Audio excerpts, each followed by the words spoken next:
तो दोस्तों जैसा कि आप सभी को पता है कि आपका एग्ज़ाम अभी एक्सटेंड हो गया है और अब आपका अकाउंटेंसी का एग्ज़ाम होगा 2 जुलाई को। तो इसलिए मैं ये सजेशन वीडियो बना रहा हूँ। मुझे उम्मीद है कि आपको इस वीडियो को देखने के बाद ज़रूर हेल्प मिलेगा।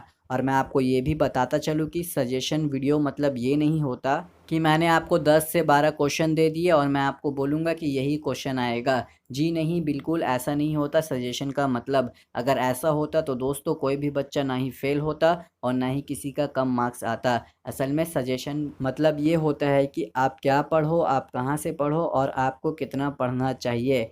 तो अगर आप इस मोटिव से देख रहे हैं तब ठीक है। अगर आप इस मोटिव से देख रहे हो कि आपको क्वेश्चन मिलेगा इस वीडियो में और वही सब क्वेश्चन एग्ज़ाम में आएगा तो वीडियो को अभी काट दो।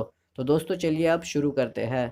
सो आपका क्वेश्चन पेपर आएगा 2 पार्ट का। एक होगा पार्ट ए जो कि आएगा टोटल आपका 44 मार्क्स का और दूसरा आएगा पार्ट बी जो होगा 36 मार्क्स का। तो पहले हम पार्ट ए नहीं बल्कि हम पहले बात करेंगे पार्ट बी के बारे में। तो दोस्तों चलिए पार्ट बी के बारे में बात करते हैं। तो पार्ट बी में सबसे पहले आपका आएगा एमसीक्यू 24 मार्क्स का। और ये जो 24 मार्क्स है ना, ये भी 2 हाफ में डिवाइड होगा। एक 18 मार्क्स और दूसरा 6 मार्क्स। ये जो पहला 18 मार्क्स का सवाल है ये आएगा आपके अकाउंटेंसी बुक के पार्ट ए से, डैट इज़ फाइनेंशियल अकाउंट से। और ये जो पार्ट बी है इसमें आएगा आपका 6 मार्क्स का और ये आएगा आपके अकाउंटेंसी बुक के पार्ट बी से। सो यहाँ पर टोटल 24 मार्क्स हो गए। असल में एमसीक्यू का पार्ट मैं इसलिए डिस्कस कर रहा हूँ ताकि मैं आपको बता सकूँ कि आप एमसीक्यू कहाँ से पढ़े।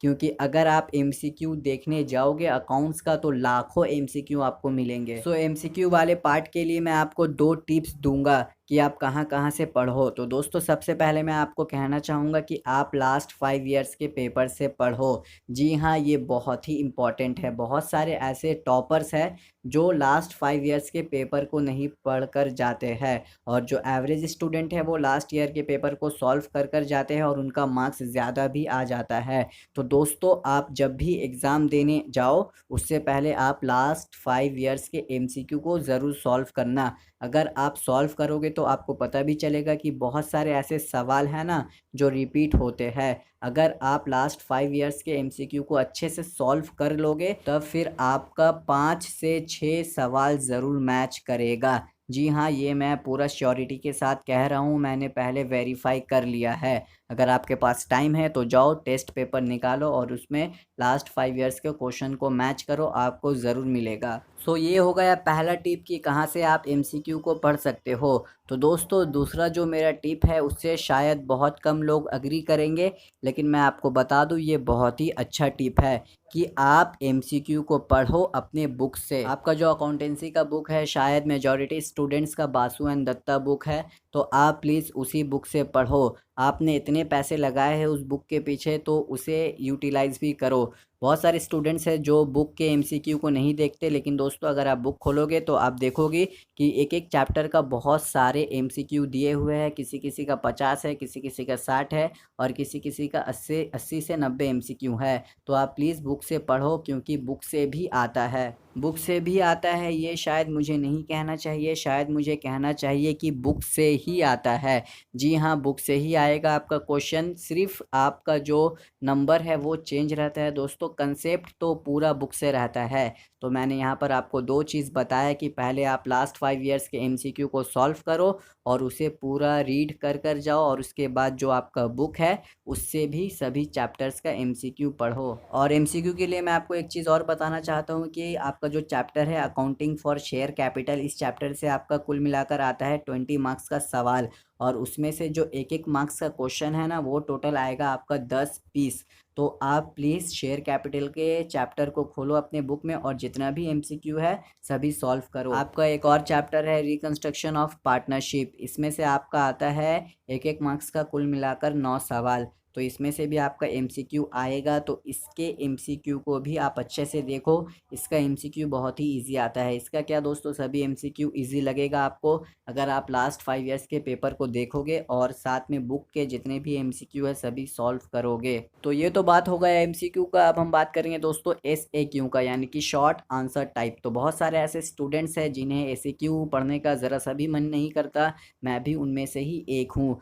तो जो स्टूडेंट्स पढ़ने वाले हैं वो तो काम चला लेते हैं, कहीं ना कहीं से लिख देते हैं एमसीक्यू का आंसर एग्ज़ाम में, लेकिन जो पूरा साल नहीं पढ़े उनके लिए बहुत डिफ़िकल्ट हो जाता है, वो क्वेश्चन को टैकल नहीं कर पाते। तो दोस्तों एमसीक्यू के लिए मैं आपको कहना चाहूँगा कि आप प्लीज़ उसका आंसर अपने से बनाकर लिखें। अब बनाकर लिखो इसका मतलब ये नहीं है कि आप घर में एमसीक्यू को नहीं पढ़ो, मेरा मतलब ये है कि आपके पास जितना भी एमसीक्यू का नोट्स है आप उन सबको रिवाइज़ करो, यानी कि रीड करो। रीड करना है, याद नहीं करना है। रीड करने में और याद करने में बहुत फ़र्क होता है। अगर आप याद करने बैठ जाओगे तो आप एक-एक एमसीक्यू के पीछे आधा घंटा लगा दोगे, तो इतना समय भी नहीं है आपके पास। तो आपको क्या करना है, आपको रीड करना है। अगर आप रीड करोगे तो उस एमसीक्यू का क्या कंसेप्ट है, मीन्स उसके पीछे क्या लॉजिक है और वो क्वेश्चन क्या होता है, आप हिंदी में समझ जाओगे या बंगाली जो भी आपका लैंग्वेज है, और फिर स्कूल में जाकर आपको अपने से बनाकर लिख देना है। बहुत सारे स्टूडेंट्स ऐसे हैं जो कमेंट करेंगे भाई हमें लिखना नहीं आता, मीन्स हमें बनाकर लिखना नहीं आता। तो उन्हें मैं सिर्फ एक ही बात कहना चाहूँगा, राम राम। क्योंकि आपने 15 साल पढ़ाई किया स्कूल में, लेकिन अब तक अगर आपको बनाकर लिखना नहीं आता तो भाई अपना आप खुद ही देख लो। और एक चीज़ मैं आपको बताना चाहूँगा कि आपके मन में सवाल आता होगा कि उन सभी एमसीक्यूज़ को हम कहाँ से लाए। तो दोस्तों आप जिस कोचिंग में पढ़ते होंगे शायद वहाँ से आपको नोट्स मिला होगा। अगर आपको नहीं मिला तो आप अपने फ्रेंड सर्कल में कांटेक्ट करिए, किसी ना किसी के पास तो वैसा नोट्स होगा जिसमें कम से कम 100 या 150 एमसीक्यू होगा। मेरे पास है लेकिन मैं वो अभी प्रोवाइड नहीं कर सकता, वो सभी चीज़ मैं प्रोवाइड करूँगा नेक्स्ट ईयर से, क्योंकि दोस्तों उसके ऊपर बहुत सारी चीज़ें गलत है तो मुझे उन सबको फिक्स करना है, तो उसमें टाइम लगेगा। सो यस, लास्ट में एमसीक्यू के लिए मैं आपको फिर से कहता हूँ कि आप खोजिए, आपको कहीं ना कहीं मिल जाएगा। और उन सबको आपको रीड करना है, याद नहीं करना है। अगर याद करने जाओगे तो शायद लिख भी नहीं पाओगे, तो प्लीज़ उसे रीड करना और इसे समझ कर जाना और लिख देना एग्ज़ाम में। तो दोस्तों आज की इस वीडियो में इतना ही। मुझे उम्मीद है कि आपको इस वीडियो से कुछ ना कुछ इन्फॉर्मेशन मिला होगा और इसका आप यूटिलाइज़ करोगे अपने आने वाले अकाउंटेंसी के पेपर में। तो ये वीडियो था पार्ट बी का, और पार्ट ए का वीडियो मैं बनाऊंगा। मैं इसके साथ बना सकता था लेकिन दोस्तों वीडियो कम से कम 20 मिनट का हो जाता, और जब आप टाइम देखते कि ये वीडियो 20 मिनट का है तब आप ओपन ही नहीं करते, क्योंकि सबको छोटा वीडियो चाहिए होता है। तो मिलते हैं दोस्तों अब आपसे अगले वीडियो के साथ, और अगला वीडियो होगा हमारा पार्ट 2, यानी कि इस अकाउंटेंसी सजेशन का पार्ट ए वीडियो। तो मिलेंगे आपसे अगले वीडियो के साथ। Till then be gentle, be kind, be smart and take care.